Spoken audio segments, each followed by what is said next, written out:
Hello everyone, this is Paul with jonesingfortools, live from the JFT studio. Today we are reviewing socket extensions, the different types. So there's a lot of questions out there. What type of extensions is best to use? And do you need every different type? So the first thing, let's go over a few different types of extensions, okay? First of all, this is just a regular extension. You put the socket on it, it gives you longer length to get the fastener you need off. And these come in all different sizes. This one is probably, 5 inches long. And they make them for, 1/4 inch, 3/8, 1/2 inch. Here is a different type. This is a 3/8. It's probably, 10 inches long. And this right here is a wobble extension. See that weird shape on there? And let me show you the reason why people use wobbles.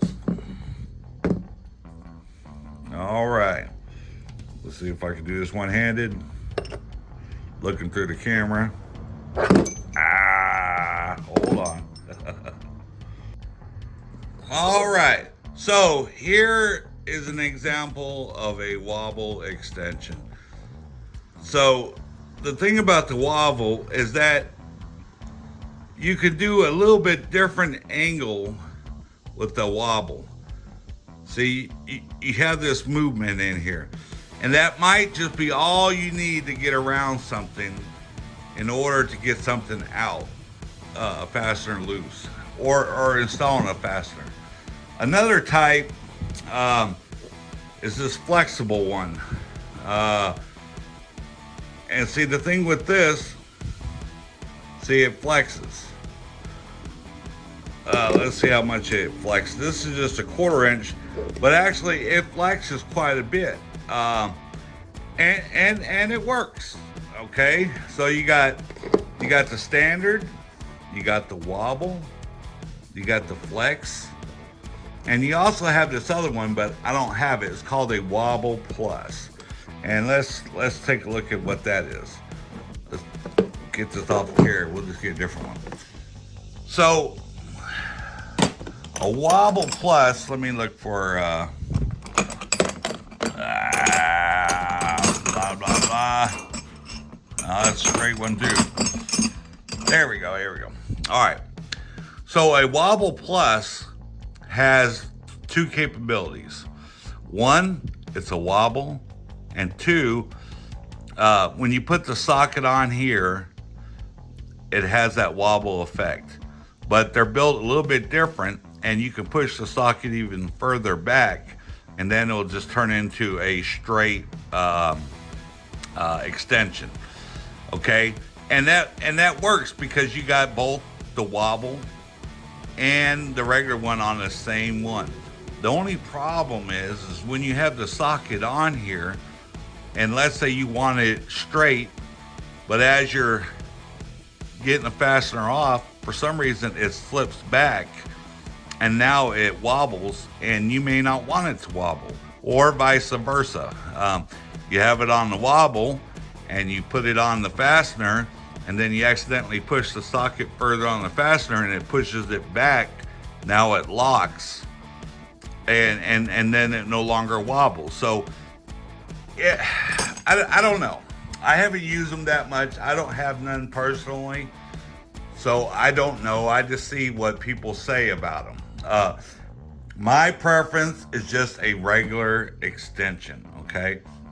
Now, I have picked up a new set, which is different from any of them we have talked about so far, and that is the locking extensions, okay?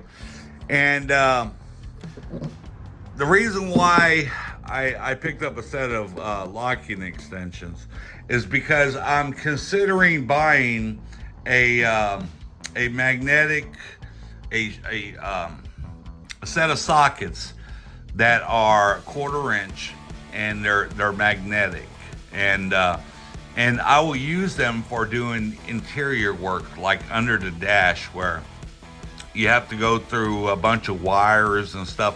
Have you ever worked under a dash and you're trying to get a fastener off, and or trying to put a fastener on, and as you're guiding through the different wires and stuff, the socket falls off, or the fastener that you have inside the socket drops, and then you're fishing through all the wires for it, or in the carpet.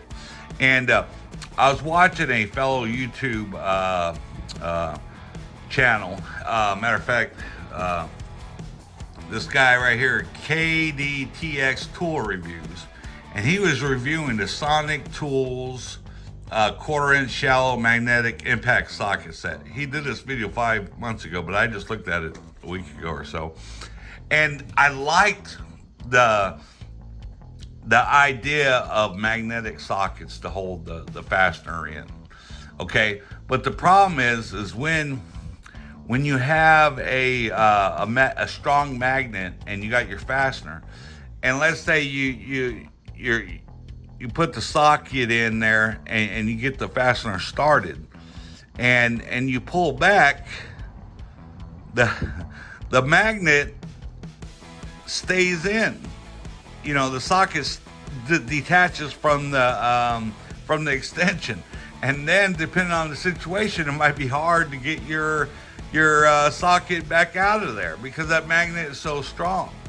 So whenever he used the magnetic sockets, he used a locking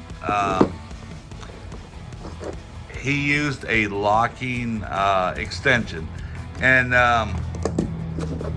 here's a good example of where it would come in handy.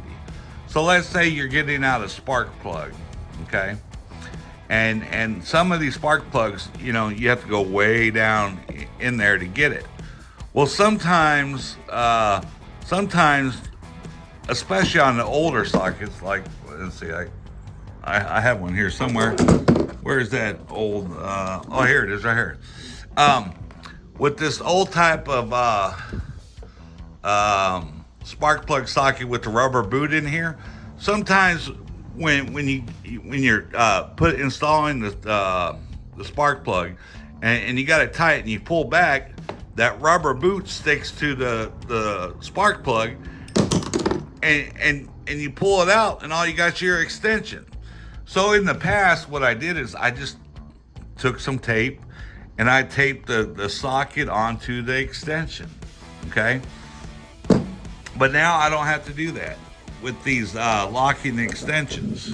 Let's see, where's that one I just...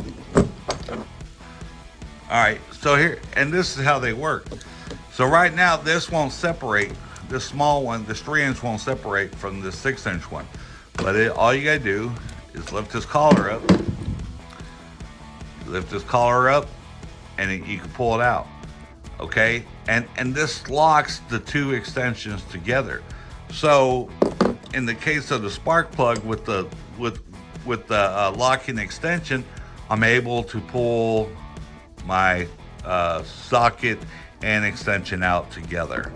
I remember a long time ago working on what was it? It was a Buick, and my alternator broke or stopped working on a road trip, and I was in somewhere outside of St. Louis, Missouri, I think. And so I was able to get a new alternator, but it was hard to replace the alternator because of the bolts and where it was on the car. And you have the engine here on top, and the alternator was towards the firewall. And I had to get one of 3 bolts loose to remove the alternator. So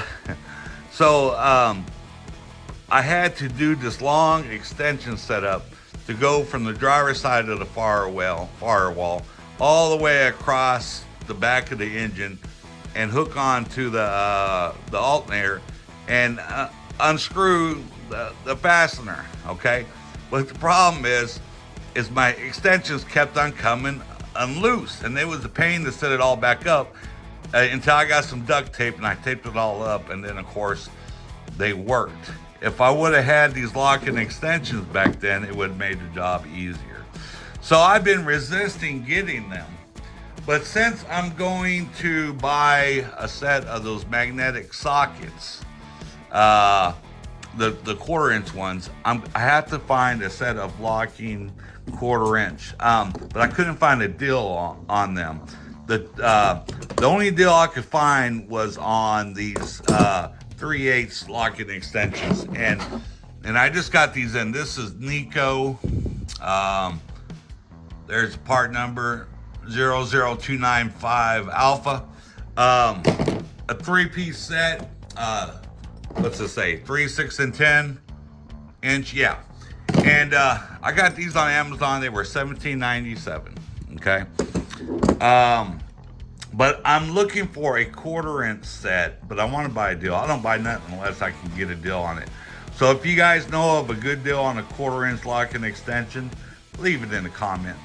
But this is just a quick video on showing you the different types of extensions and answering the question, do you really need them?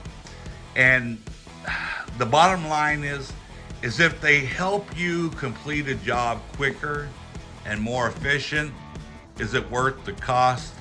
I believe so. And that's why I finally gave in and started buying the locking extensions. And I think I will buy a set of the Wobble Plus just so I could use them and to truly figure out if they're worth it or not, okay? Matter of fact, if you guys think the Wobble Plus is worth getting, leave a comment and tell me about your experience. But anyway, if you like this type of content, do me a favor. Subscribe to the channel, like the video, and let me know what you think. Some other ones that are great to use are these long 1/4 inch ones, but they're not locking, they're not wobbly, they're just straight. But they have long reach, that's why I like them. But anyway, we appreciate you taking your time and watching this video. And we look forward to seeing you on our next video. Have a great day. Thank you.